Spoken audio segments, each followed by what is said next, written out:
هل الموقف الصامل ومن صلبه مداني، تقلدك الرتبة شرفها على الأمتان، مقدم ولك فيها ولا تقصر وزاني، طبيب المراجل قبل يختارك الديوان، يرضى الشجاعة والكرم يا دار الجاني، ملازم بين عمك ليا جل زومك بان، يصرح به القصي ويدري به الداني، عوايد سلايل يا ملي ضلا والعدوان، تدوس العدو وتقص راسه وينهاني، يا رتبة نقب المرجله رايد الشجعان، مقدم لي من دار عجن ودخاني، يا سيف الرفيق ودرعه وفزعات الظفران، طبوعك تعز الجار وتقدر العاني، يا نابع الكرم والجود والطيب والاحسان، يا رمز الثقافه والتواضع والايمان،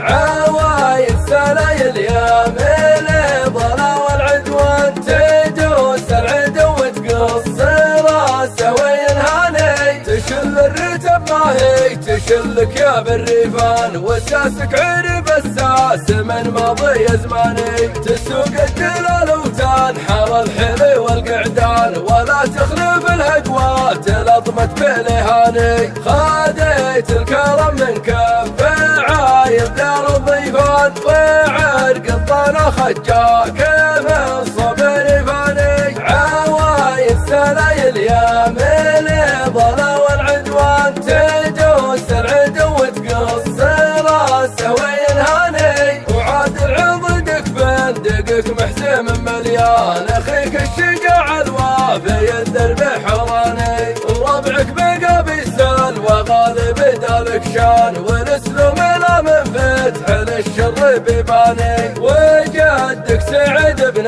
مهدي قايد الشيخان، شيوخ المطرق حاميات حد نجراني، عوايد سلايل يا ملي ضلا والعدوان، تدوس العدو وتقص راسه وينهاني، كبر الاسامي والعزاوي حامل حدان، هذا الموقف الصامل ومن صلبه همداني، مدحتك وانا صادق وطبع الصدق معان، واذا قيل وما قيل صح الله لساني، مكانك على راسي وقدرك على الاعيان، واعدك يا ابو نواف واحد من اخواني، عوايد سلايل يا ملي ضلا والعدوان، تدوس العدو وتقص راسه وينهاني، تسلسل قصدي في لزومك كمال هتان، وسيله يدك شعابه ويدك ودياني، وعبد الوهاب حزامه في لازمك ملان، وعقب لي الفنجان الاخت اللي ميزاني، وعبد الوهاب حزامه في لازمك ملان، وعقب لي الفنجان